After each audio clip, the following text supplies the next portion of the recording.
Midnight on the prairie was never truly silent, but that night it felt as though the world itself was holding its breath. The wind moved low through the grass like a whispering warning, brushing against the wooden walls of the old ranch house, where a widowed rancher sat alone. At his kitchen table, hands wrapped around a mug long gone cold. The lamp above him flickered, throwing tired shadows across the room, shadows that reminded him of everything he had lost and everything he no longer allowed himself to hope for. Since his wife's death, nights had become his enemy. Sleep came in fragments, always broken by memories, by guilt, by the echo of laughter that once lived in these walls. He had learned to exist in the quiet, to accept loneliness as a permanent resident. That was why the knock startled him so badly. It was soft at first, almost polite, barely audible over the wind, but it cut through the stillness like a blade. He froze, listening, telling himself it was nothing, just the house settling, just the wind. Then it came again. 3 small knocks, careful, desperate. He stood slowly, heart pounding, every instinct screaming that no one knocked at a ranch door at midnight unless something was terribly wrong. He opened the door and the cold rushed in like a living thing.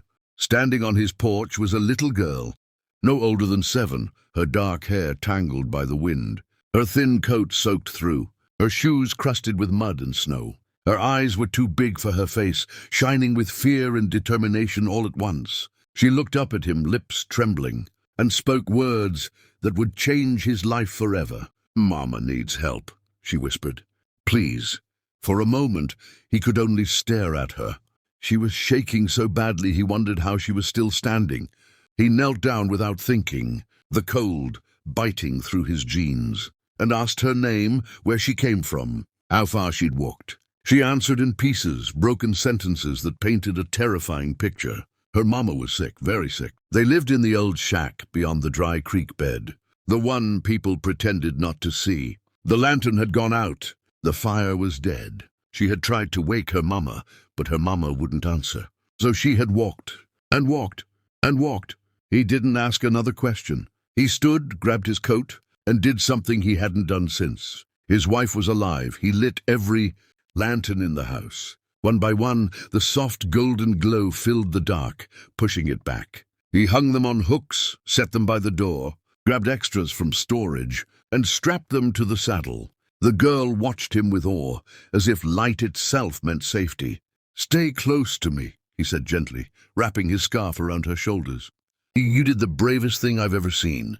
They rode out into the night, the horses' hooves crunching against frost-hardened ground, lanterns swaying like tiny suns against the darkness. The wind howled, but he leaned forward, shielding the child with his body, speaking softly to keep her calm. As they crossed the creek bed, memories rose unbidden. Another night, years ago, when his wife had gone into labor during a storm, when light had mattered, when hope had burned just like these lanterns now. He pushed the thought away and focused on the task ahead. When they reached the shack, his heart sank. It was worse than he imagined. The door hung crooked, the roof sagged. Smoke stains darkened the walls from years of poorly tended fires.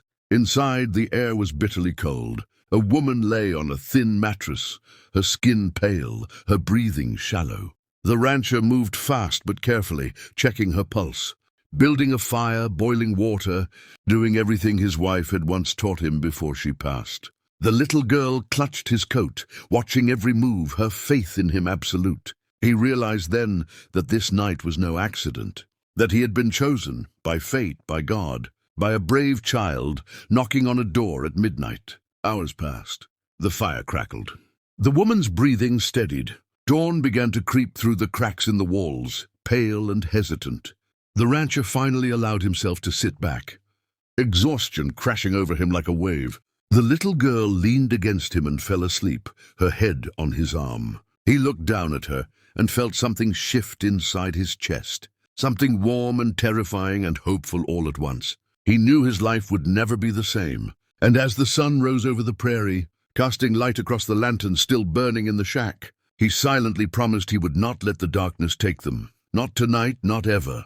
If this story has already touched your heart, stay with me, subscribe to the channel, and be part of a community that believes Even the smallest knock can change a life. Chapter 2 will take you deeper into consequences, miracles, and a choice that will test the rancher's heart in ways he never imagined.